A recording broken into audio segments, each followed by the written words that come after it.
Today I want to share with you the 10 most important trading rules I've learned over the 7 years I've been a professional day trader. Okay, so whether you're a beginner to day trading or you're at a pretty intermediate level, this video is going to show you or be a refresher to the best practices of day trading to avoid the common mistakes and put you on the fastest path to profitability. Okay, along the way, I'm going to be sharing with you some custom trade tools and indicators. Okay, you can find those all in the description. And if you stay towards the end of the video, we're going to be doing a massive giveaway. So make sure you stick around to the end. But without further ado, let's hop into rule 1. Okay, so rule 1 is finding a trading system that works and back testing your results over time. Okay, we've coined this term in our trading community. You cannot improve what you don't measure. This is not only applicable in trading, but this is applicable in everyday life. In order to get a starting point on the road to profitability, you need to be able to assess your current position, see what's working, and see what is not working. Okay, and in trading, this is a process called backtesting. In the world of YouTube, this is considered to be fairly boring stuff, but this component was one of the most critical things that took me from being a failing trader into success in finding a system that consistently works. Okay, so this is the backtesting sheet that I use on Excel, and I'm going to share this with you in the description of the video so you can follow along with your own trades and sort of see how I'm setting this up as a simple overview to show you your performance, to see what's working, what's not, and the commonalities between all the winners and all the losers. This trade was from the beginning of August. So I'm always gonna have my P&L, the date of entry, the ticker I'm trading, whether it was a long or short trade, the P&L once I closed out the trade, and I'll put a screen grab so that I have all of the trades right in front of me so I can look at all the ones that won and all the ones that lost and see the commonalities between the winners and the losers. Okay, additionally, anytime you label these as long or short, okay, if you flip into this tab right here, this is going to automatically show you all of your long trade statistics and all of your short trade statistics as well. This is going to give you an idea of where you actually stand as a trader, and you're going to be able to look at, like I said, all the trades that are winning, all the trades that are losing, and try to figure out what do all the losers have in common and how do I try to only select these winning trades. So without having that foundation and without having that initial measurement, you're not going to have a clear path on where to improve. And that's why you need to find a successful system and then back test your data so you can have a starting point to track your progress as you go. Okay, rule number 2 is differentiating a good trade from a winning trade and a bad trade from a losing trade. Okay, in every other area of our life, whenever we're losing money, it's considered a bad action that needs to be corrected.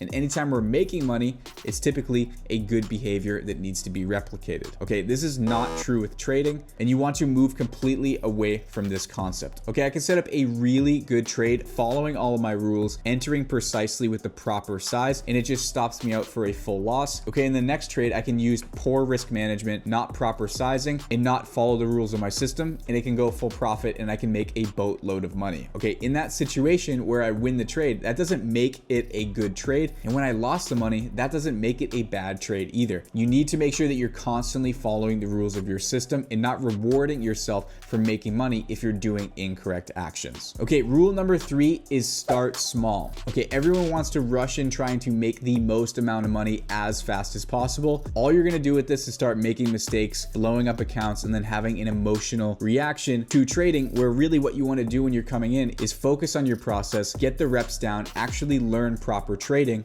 build an infrastructure, and then scale the money into it once you have your process down. And the best part about the trading that I do, which is cryptocurrency trading, is you hardly need any upfront capital to take decent sized positions. Okay, there's something called leverage with these exchanges, where basically if we have $100 in our account, we can use up to 100x leverage, which gives us access to up to $10,000 worth of capital to take positions. So we should be able to risk anywhere from $10 to $25 fairly comfortably once you have your processes in line. So you don't need all that much money to get started. And it's a good springboard to be able to get to those $100, $500 per trade risks, where you're looking to make anywhere from $1,000 to $1,500 worth of profit, which is typically the range we encourage our students to aim for in their first year of trading. Okay, so rule number 4, don't overtrade. This is particularly important when you hit a losing streak and you're losing 1 trade in a row, 2 trade in a row, and the market seems to sort of be nudging you and bullying you a bit. This is typically where you can get emotional and you're gonna try to revenge trade and you're gonna try to trade too much to try to earn back what you've just lost. Okay, overtrading is one of those things that's going to accentuate your deficiency deficiencies, and it's going to take away from your strong suits. Okay, a lot of the profits that I've given away during trading sessions have been from me being greedy, trying to take even more trades, and I end up giving it back to the market because I don't know when to walk away. And like I said before, if I get stopped out of a trade, re-enter, get stopped out again, and now I'm down 2 risk factors, oftentimes when I was a beginner, I would get angry at the market and try to leverage in even more and try to double down and make that money back. Okay, and this behavior of over trading and revenge trading is going to really set you back. So you want to be very punctual and very deliberate with your trading. And if you notice that you're losing or you're not mentally in sync with the market, you need to step away and you don't want to overtrade. Only take setups when they come to you. Let the market present opportunities to you. Take those trades. Otherwise, you should be walking away.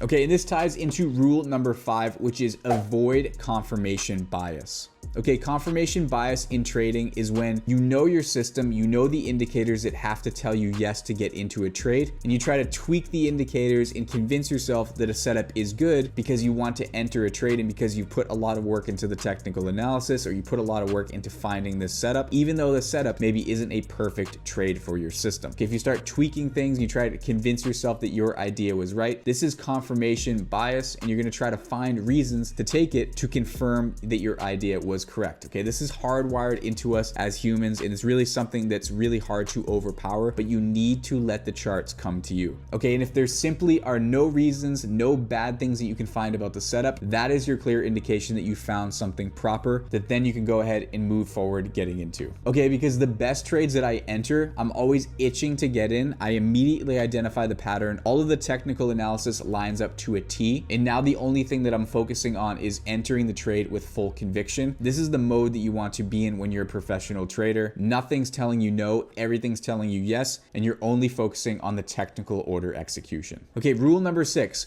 focus on one trading system. Obviously, when you get to a pro level and you're trading and testing a bunch of systems all at different times, that's fine. But when you're getting into trading or when you're trying to just become profitable in the first place, the last thing that you want to do is try to trade 3 or 4 different systems with different rules, different market condition requirements, all simultaneously. This is going to make that first process that we talked about of backtesting nearly impossible, especially as a beginner trader. Okay, when I'm trading, there are 2 main systems that I'm taking that basically go hand in hand with the moves that I'm looking for. And this makes it really easy for me to refine down my process, find the deficiencies, and improve upon it statistically over time. Okay, if you're calculating your winning percentage and your average risk reward, but sometimes you're trading triangular breakouts, double top patterns, moving average crosses, okay, you're never going to know which systems are bringing you up into profitability, which systems are dragging you down and harming you, and what you should even be focusing on in the first place. Okay, so keep it simple, find a system that works, and work on yourself as a trader and your consistency as a trader before you go and try to learn a million different trading systems. Okay, the more you get into this game, the more you realize that everyone's trading the same information and that the best trading systems are effective but simple. We have a free presentation outlining exactly what we do and how this process works, so you can check that out in the description if you want to dabble in the trading system that I'm currently trading. Okay, rule number 7, always keep your risk uniform. This is such a common mistake, it's actually crazy. If you're risking random dollar amounts when you're taking trades or basing it off of how confident you are about the trade, you are lining yourself up to get absolutely screwed. Okay, say you take 10 trades. Okay, say you win 5 of them and you lose 5 of them. If you know you're risking $100 and you have a 50% lose rate, you know that over 10 trades you're expected to lose $500. And if you're looking to make 3x what you risk when you're right, which we could also call a 1-to-3 risk reward ratio, we're aiming to make $300 when we're right. So that would mean that 5 trades times $300 is $1,500 worth of gains minus the $500 that we're losing, leaves us a net profit of $1,000. And the reason we're able to calculate that probability is because we have uniform dollar amount risk per trade. Okay, let's take that same example, but we're taking 10 total trades and we still have that 50% win rate. But on the trades that we're feeling really confident about, we're gonna risk $250, and the trades that we feel just okay about, we're still gonna risk that $100 amount. Let's say, for sake of the example, all the ones we felt confident about all turned out to be losers. This means that we're now gonna have $1,250 worth of losses, and instead of having $1,000 in the profit, we've only made 250. So going into trades with random amounts of money each time is going to make it impossible to quantify your data, and you're never going to be able to achieve consistency. So always use uniform size. Okay, in order to do this, we've actually created a custom tool on TradingView that you can access right now. So I'm going to show you how to do it. So you can go over to TradingView into your indicators, and you can look up a NevaTrade position size calculator. Okay, what this is going to do is it's going to prompt me to select my entry price. Okay, so I can drag this line here, tap the screen on my entry, tap the screen on my take profit, and tap the screen on my stop loss level. Next thing I'll do is input my risk amount, which is $1,000 when I'm taking trades. Click apply, and now you're gonna see in this box over here, this is going to give me my risk profile, the quantity that I need to enter at my limit order in order to risk exactly $1,000, my take profit and stop loss level, my expected profit on the trade, which is $3,200, and my risk reward ratio, which is 3.2. Okay, this tool is completely free. I'm gonna put it in the description in the resources section, or if you're already on TradingView, like I said, you can just look up a NevaTrade position size calculator, and you can start using these on your own trades already. All right, rule number 8. This is don't take profits early. Anytime you talk to people who either suck at trading or know nothing about trading in general, they'll always tell you take the profits while you got them. Okay, this could not be further from the truth, and this mindset is something that's absolutely going to screw you in trading if you listen to it. Trading is about quantifying risk, reducing risk as soon as possible, and letting the wins be completely open-ended. Okay, so say your system requires you to have a 1 to 3 risk reward ratio, meaning that once again, if we enter the market at this level here, you can see if the price moves up to this direction, we're going to make 3x what we're risking if the price comes down and stops us out at this level. Okay, if you're constantly taking trades where you're letting the price come up all the way up to here and then the price is coming down and you're saying, I don't want to end up losing money, I've been in this trade for so long, I should just take it off the table while I can, you're now taking your risk reward from here all the way down to here, where now you have a basically 1 to 1.48 risk reward. So say you have a 50% win rate, you're barely making any profit by doing things like this. After fees and slippage, you're definitely losing money. Okay, because the chances are if this comes immediately down and is trading around here, you're going to be praying for this to come back up and leaving the trade on before stopping you out for a full loss. If you're letting your trades go down to full loss, but you're not letting them go up to full take profit, and you're not hitting your minimum required risk reward ratio on your trade, you're taking money off the table too soon, and this is going to make it impossible for you to exploit your edge and be profitable in trading.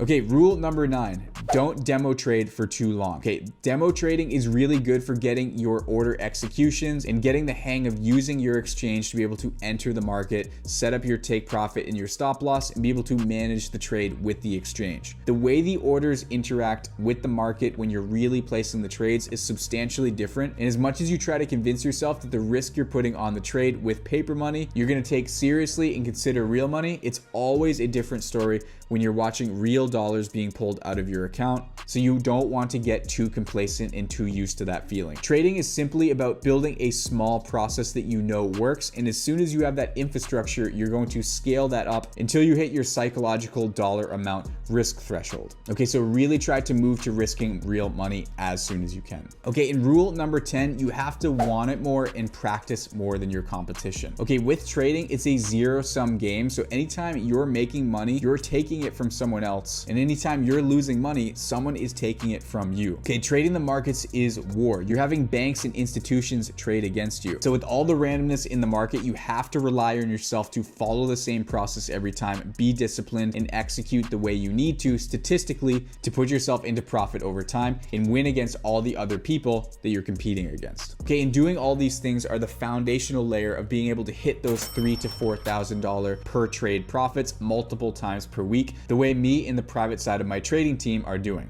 Okay, if you've made it to this point in the video and you've absorbed all the information that I'm telling to you, I want you to go into the comments and write about your favorite thing that I've discussed in this video. I'm gonna read through the comments and find 3 individuals that I feel are hungry to learn this trading process and be able to be a part of our private trading team. And I'm gonna be giving full access to our entire suite of trading education in private community access. I'm gonna be announcing the winners on my Instagram story on September 3rd. You can find the Instagram in the description of this video. So stay tuned and comment below if you want to be in the running. But anyways, guys, I hope this video was helpful. If you feel like you learned something, make sure you hit the like button, subscribe to the channel if you're new and you like trading and investing. Check us out on our social medias. And until next time, I will see you all in the next video.